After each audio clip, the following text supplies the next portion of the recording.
បាត់ដំបងសង្ក្រានដល់ហើយកុំនៅកន់តែកូនក្មួយប្រុសស្រីរៀបចំសាទរតាមសាលាអបអរល្បែងប្រជាប្រិយទួង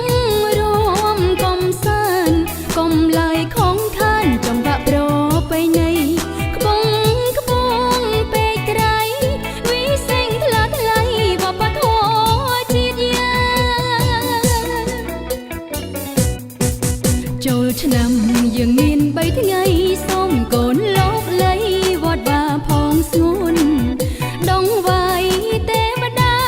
តែយទានផងណាចង់ហាន់ព្រះសង្ឃស្រង់ព្រះអបអជាកិច្ចបវរព្រះរួងឆំយងពុកម្ដាយយ៉ាងផងវប្បធម៌ផងជាតិយ៉ាងរុងរឿងប្រសង់សម្ដេចធិបតីក្រុមខេត្តគបីត្រូវរៀបចំឲ្យបានវប្បធម៌ប្រពៃណីកតនាមល្បាញល្បីវប្បធម៌សង្ក្រានសៀមរាបអង្គរក្រុមខេត្តសាទរសែនល្អស្មានស្មារតីជ្រងឡើងវប្បធម៌រុងរឿងដែលនគរជ័យ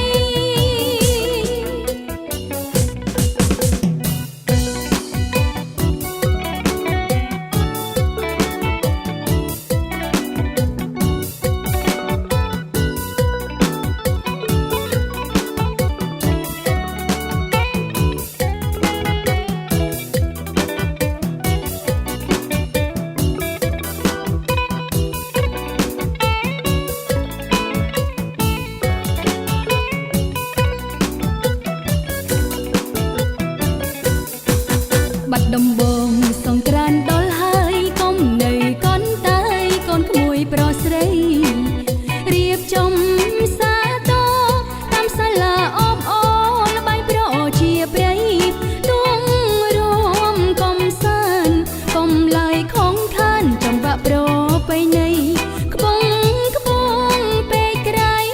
វិសេងថ្លាថ្លៃវប្បធម៌ជាតិយ៉ាងចូលឆ្នាំយើងមាន3ថ្ងៃសូមកូ